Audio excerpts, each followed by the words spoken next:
Hello दोस्तों, आज हम प्रधानमंत्री सुरक्षा बीमा योजना क्या है और इसके क्या मुख्य बातें हैं और इसका फॉर्म हम कैसे भरेंगे, इस वीडियो में हम जानेंगे। तो सबसे पहले हम देखते हैं कि इसका फॉर्म हम कैसे भरेंगे। ऐसे तो जो बैंक या पोस्ट ऑफिस है उसका फॉर्मेट कॉमन होते हैं, लेकिन बैंक या पोस्ट ऑफिस का लोगो चेंज हो जाते हैं। तो मेरे पास ये केनरा बैंक का एक प्रधानमंत्री सुरक्षा बीमा योजना का एक फॉर्म है, तो हम इसको बिना देर किए हुए ये भरना स्टार्ट करते हैं। आप लोगों से रिक्वेस्ट है कि अगर मेरा वीडियो अच्छा लगे तो प्लीज़ लाइक और सब्सक्राइब जरूर कीजिएगा। तो सबसे पहले ये देखिए, लिख रखा है प्रधानमंत्री सुरक्षा बीमा योजना कंसेंट कम डिक्लेरेशन फॉर्म। तो मुझे ज़्यादा कुछ पढ़ना नहीं है, बस हम सीधे जो ब्लैंक हैं उसको भरने की कोशिश करते हैं। आई हियर, यहाँ लिख रहा है I hereby give my consent to become a member of Pradhan Mantri Suraksha Bima Yojana of name of the insurer. यहाँ इसका मतलब हो गया कि जो कंपनी हमें ये बीमा दे रही है उसका नाम लिखना है। तो यहाँ पे सबसे ऊपर ही दे रखा है ये कौन सी बीमा कंपनी है, ये न्यू इंडिया इंश्योरेंस कंपनी है। तो सीधा यहाँ पे पता है तो लिख दीजिए, नहीं तो बैंक के जो फॉर्म ये सबमिट लेंगे वो खुद लिख देंगे। तो यहाँ पे हम लिख देंगे न्यू इंडिया इंश्योरेंस कंपनी, ठीक है। फिर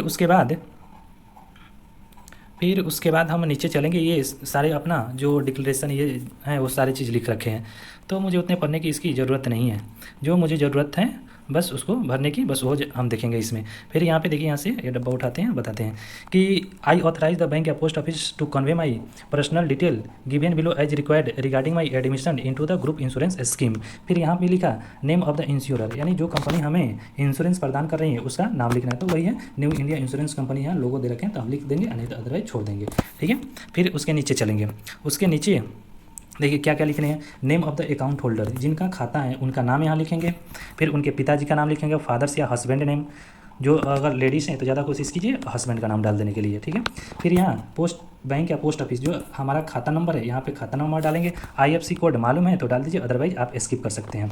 फिर हमारा पैन नंबर, यहाँ बोल रहा था पैन नंबर डाल देंगे। आधार नंबर है तो आधार नंबर डाल देंगे। यहाँ पे सारे इन्फॉर्मेशन ये भरना ज़रूरी हो जाता है कि जब इसकी ज़रूरत पड़ती है हमें क्लेम करना, नॉमिनी को क्लेम करना पड़ता है। तो फिर जो स्लिप बंडल या जो ये फॉर्म निकाला जाता है तो उसमें सारा डिटेल जो अकाउंट होल्डर हैं, जो ये इंश्योरेंस करा रहे हैं, उनसे उनके कागज़ से मैच कराना होता है। तो उस समय कोई दिक्कत ना हो, तो ज़्यादा से ज़्यादा हम कोशिश करेंगे कि जितना हो सके सारे इन्फॉर्मेशन को हम डाल दें। तो उनका जो डेट ऑफ बर्थ है, डेट ऑफ बर्थ यहाँ डाल देंगे। ईमेल आईडी है तो ईमेल आईडी डाल देंगे, अदरवाइज स्किप कर देंगे। अगर उनको कोई बीमारी है या कोई डिसेबिलिटी से वो सफ़र कर रहे हैं तो वो यहाँ पे डाल देंगे। अदर नहीं है तो यहाँ पे नॉट अप्लीकेबल कर देंगे, यहाँ पे नॉट अप्लीकेबल कर देंगे। फिर आगे एड्रेस आ गया, जो हमारा permanent name and address of the nominee. फिर date of birth of nominee. तो यहाँ नॉमिनी की बात आ गई कि नॉमिनी का, यहाँ पे हम नॉमिनी का बात कर रहे थे, जो कि बहुत ही एक इम्पॉर्टेंट पॉइंट है। यहाँ पे नॉमिनी हमें डालना ही होगा। अगर जो व्यक्ति मैरिड हो गए हैं उन ज़्यादा से ज़्यादा वो अपने स्पॉज का ही नाम डाले तो ज़्यादा बेटर रहेगा। अगर नहीं है मैरिड तो अपने मदर और फादर जिनको बनाना चाहे वो बना सकते हैं। तो जो नॉमिनी है उनका नाम यहाँ पे हम कर्सर से बता देते हैं, उनका ये नाम और एड्रेस ज़रूर डालेंगे। फिर यहाँ पे डेट ऑफ बर्थ, नॉमिनी का जो डेट ऑफ बर्थ है वो डाल देंगे। फिर यहाँ पे relation of nominee with the account holder, यानी जो खाता धारक हैं, जो इंश्योरेंस ले रहे हैं, प्रधानमंत्री सुरक्षा बीमा करवा रहे हैं, उनके साथ इनका क्या रिश्ता है वो जरूर डालेंगे यहाँ पे। फिर आ गया name and address of guardian appointed. यहाँ पे देखिए इसका इंपॉर्टेंट तब होता है कि जो हम नॉमिनी बना रहे हैं वो माइनर है। अगर मेजर है तो कोई दिक्कत नहीं है, मेजर है तो यहाँ पे कुछ नहीं डालेंगे, नॉट अप्लीकेबल करके आगे निकल जाए। यहाँ पे नॉट अप्लीकेबल करके आगे निकल जाएंगे।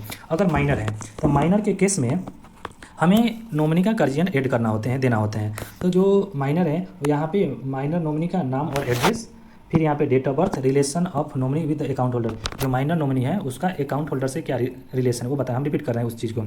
फिर जो हम गार्जियन ऐड करेंगे उनका यहाँ पे नाम और एड्रेस लिखेंगे। देखिए यहाँ पे बता रहे हैं कि जो हम गार्जियन ऐड, माइनर के लिए जो गार्जियन ऐड करेंगे उनका नाम और एड्रेस रहेगा। फिर जो माइनर नॉमिनी है और जो गार्जियन अपॉइंट हो रहे हैं उनके साथ इनका क्या रिश्ता है वो लिखेंगे। ये जरूरी हो जाते हैं अगर नॉमिनी माइनर है तो। यहाँ पे नॉमिनी का मोबाइल नंबर डाल देंगे।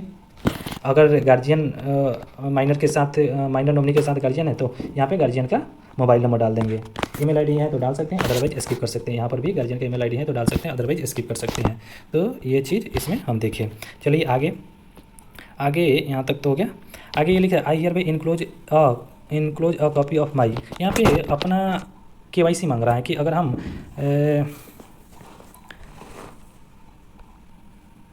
यहाँ पे हम केवाईसी की बात कर रहे हैं कि जो व्यक्ति ये इंश्योरेंस ले रहे हैं उनका एक केवाईसी डॉक्यूमेंट लगाना ज़रूरी हो जाता है कि जब ये क्लेम आते हैं तो उनके आईडी से मैच करना या आईडी से वेरीफाई करना ज़्यादा अच्छा रहता है। तो ज़्यादा कोशिश करें कि यहाँ पे एक अपना कोई केवाईसी डॉक्यूमेंट जरूर लगा दें। जैसे यहाँ पे हम बता रहे हैं, यहाँ पे केवाईसी डॉक्यूमेंट जैसे देख दीजिए आधार कार्ड या पैन कार्ड हम सबमिट कर रहे हैं। बस यहाँ पे हमें डेट भरने हैं, फिर यहाँ पे हमें साइन कर देने और एड्रेस लिख के आगे बढ़ जाने हैं। ज़्यादा कुछ इसमें हमें हमारा यानी कस्टमर का काम खत्म हो गया। फिर यहाँ पे जो बैंक अधिकारी हैं वो अपना यहाँ पे साइन और सील मोहर लगाएंगे, यहाँ पे कर देंगे अपना।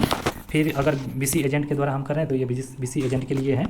और फिर देखिए यहाँ पे हमें रिसिप्ट चाहिए। अगर रिसिप्ट चाहिए तो देखिए यहाँ पे अपना या तो खुद भर दीजिए, नहीं तो जो बैंक अधिकारी हैं वो इसको भरेंगे। यहाँ पे देखिए आपका नाम हो जाएगा, फिर अकाउंट नंबर हो जाएगा, फिर आधार नंबर है तो आधार नंबर यहाँ पे अटैच कर देंगे।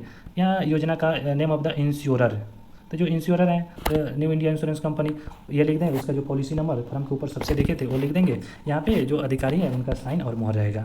बस यही चीज़ें। नीचे देखिए, नीचे थोड़ा ये देख लेते हैं ये किस किस केस में है, ये इसमें डिटेल में दे रखा है।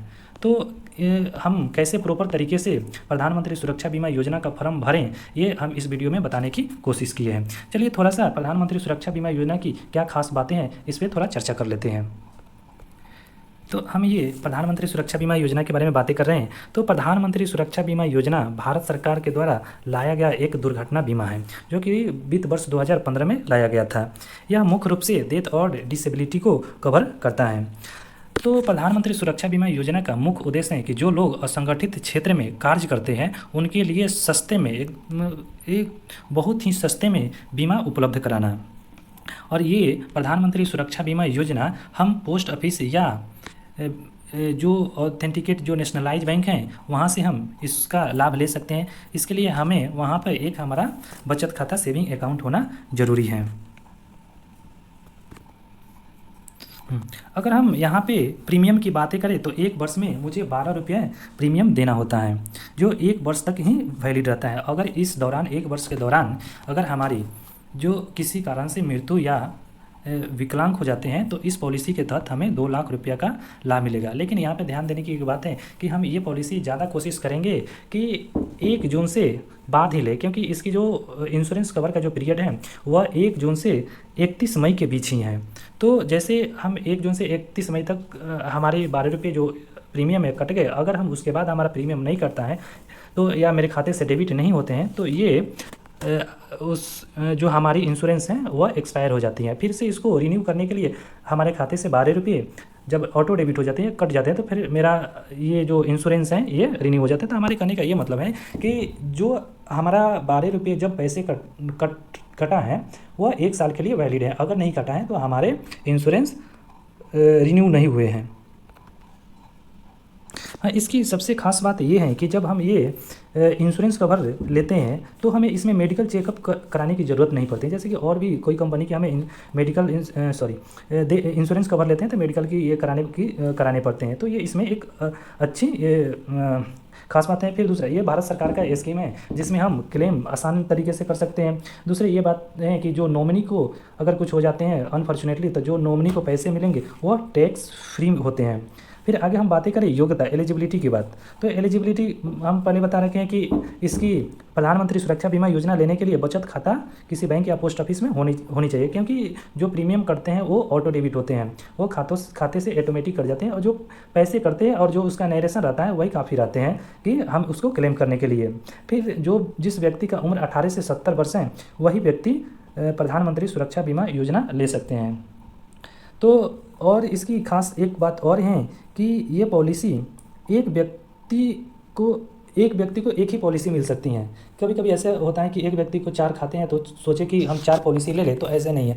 एक व्यक्ति एक ही पॉलिसी ले सकते हैं। अगर वह बाई मिस्टेक एक से अधिक खाते से उसके पैसे कटवा रहे हैं तो वो सिर्फ एक ही यानी मैक्सिमम 2 लाख रुपया ही क्लेम कर सकता है।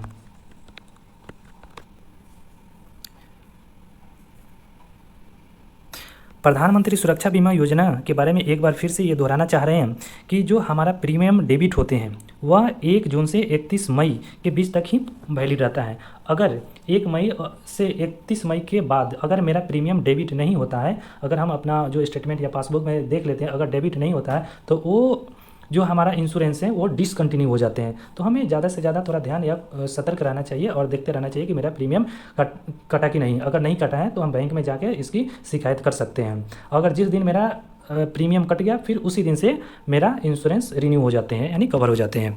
तो ये सारी चीज़ हम प्रधानमंत्री सुरक्षा बीमा योजना की क्या खास बातें और इसके फॉर्म कैसे भरेंगे ये बताने की कोशिश की है। तो मेरा आप लोगों से अनुरोध है कि अगर मेरा वीडियो अच्छा लगे तो प्लीज़ लाइक और सब्सक्राइब जरूर कीजिएगा। Okay, thank you.